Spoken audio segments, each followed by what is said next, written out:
This week on the Digital Marketing Scoop, we're talking about how to optimize your business for voice search.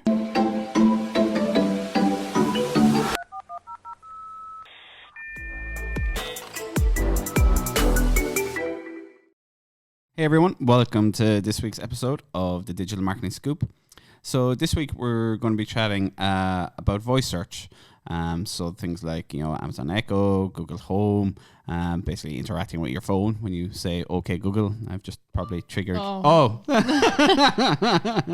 a matching video. Okay, Google, stop. So yeah, triggering stuff like that. Yeah. So basically, it's estimated about 50% of all searches next year, by the end of next year, will be voice search.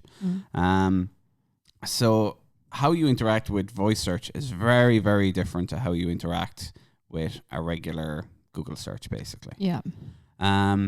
So for me, I suppose the big thing with voice search is actually if you have a really strong brand, that can make a massive difference, because when people are searching for a particular product or service with their voice, instead of saying that particular product or service, they say your brand. Yeah. And that is probably the strongest way you can use voice search, because the way I look at it is if somebody searches, let's use Amazon for the example, if they're searching for and they're buying tissues, but so they say, Amazon, buy me some tissues. Just say Amazon, just so it won't trigger it. Yeah, we're going to have to use that right now. And instead of that, it's Amazon, buy me some Kleenex. So when you have that strong brand, you're skipping the part where you end up competing basically with other people in voice search. And it's massively important. Like, brand is like hugely important now and has been forever. But as the more and more voice becomes ubiquitous, it's going to be hugely important that you have a very strong brand, because if you don't, you look on your regular Google search, you see 10 results, but when it's on a voice search, it's just going to be spitting back one thing. Now, I think Google will come out with an audio ad platform. They must, they'll have to realistically, but just to the point of brand, I mean, it doesn't even come down to products and stuff, because you're obviously putting yourself in the competitive space if people are just naming your product.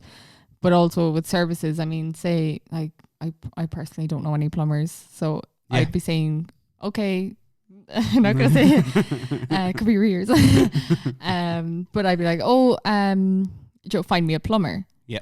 Whereas other people, if you're well known, like, people might be like, call John, whoever, the plumber, or the particular service, or the name of the company.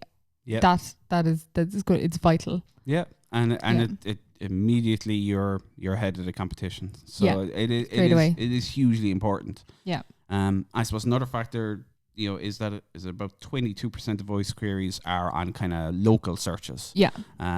So it's that, find me the plumber in Cork, or find me the plumber in Clare. It's that local search. So if you can have a strong brand and make sure you have all your Google My Business stuff up to date, have as much information in there as you possibly can have. Yeah, and I know everyone has been screaming at you to just ignore Bing for the last few years, but Amazon Echo pulls all its stuff from Bing, so you need to be listed there too. Yeah, that's a very good point. Yeah. And it, is to make sure to have all your hours, all your services, everything you do, make sure you filled up that Google My Business profile with as much, and the Bing Maps. Yeah. With as much information as possible, because when people are searching, having like really good reviews on your profile, having all the information there, those are the things that are going to push you up those rankings. I mean, it'll be, find me X business, read me the last 3 reviews, read me 2 of the negative reviews, because I'll always go looking for a negative one anyway, just to see and balance it out. But it'll be read me 2 of them, read me 2 of the, do you know? Yeah. That's how people are going to navigate it. Yeah, 100%. I suppose the next thing is something we discussed as well on the web design side of things, is mobile friendly. Your site has to be mobile friendly. Oh, yeah. So if you're doing a voice search and it is showing you back the actual search results. You're clicking into those.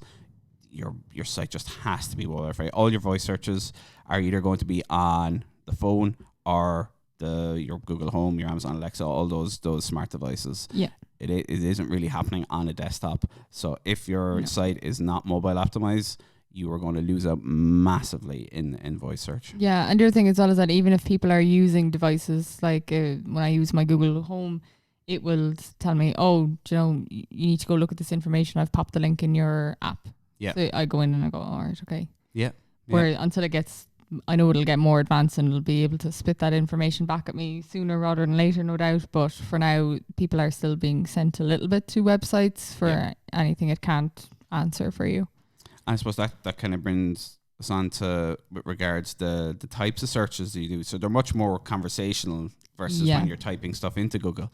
So what's really good is, again, when you're talking with your customers, get that FAQ. What are the frequently asked questions they are always asking, and create individual content around all those frequently asked questions. Yeah.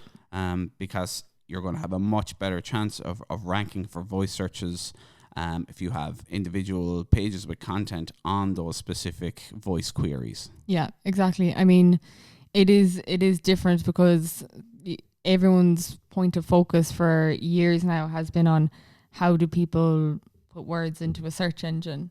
Yeah. And, at the very start, it was, just putting in the words because you knew the does and ohs and ors and stuff would kind of sometimes mess with things. And now people just put in whatever.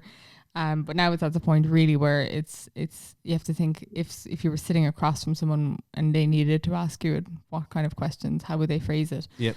The other thing as well is that you'd have things that maybe your product has 2 different names for it, or it's called different things, little things like that. Yep. I'm trying to think of an example. Spring onions, some people call them scallions. So little things like that, you'd actually have to kind of optimize for both. You'll have to do things like that as well, because it'll take a while for it to really iron out everything as well, to kind of associate this is also this and stuff like. So you need to you have to remember as well, it's still a new-ish. Yeah. Even though it is kind of crazy to think that probably by the end of this year, half of all searches will be voice. Yeah. So while I suppose we're still very much focused on the SEO side, on Google Organic and stuff like that, it taking voice into account, for kind of future proofing your business and all that is very, very important. Yeah, I think if you're doing any SEO work from here on out, 2 birds, 1 stone. Yeah. Have voice in mind when you're doing it. Yeah. And voice content as well, I suppose, is the podcast format is certainly something to look at. Google have announced that they're going to be within their search results, they will now be showing podcasts. Yep, they do. So audio from a search point of view, hugely important, and obviously audio from a content point of view, hugely important. So just overall for your business, really do take into account how important voice search is going to be now and down the line. Yeah, I think if you're not familiar with voice search yet, if you're going, oh yeah, that's ages away, or I never use it, people do use it even if you're not using it. So I think spend a week going, right, I'm gonna use it. Because you'd actually be so surprised at what comes out of it. Like, it's so good. Well, I use my Google Home for everything when I'm at home. Yeah. Everything. Like, even if I'm cooking, I'm like, set a timer for 30 minutes there. Yeah. Everything. So, or how long does broccoli need for this or that, and it'll just spit it back. And it's ideal. Like, so businesses really should, if they're not familiar with it, even just get a Google Home in the office. Yeah. Throw a few questions at it about your own business and stuff, and just see what comes back. Yeah. And then optimize in yourself. Yeah. Brilliant. That has been this week's episode of the Digital Marketing Scoop.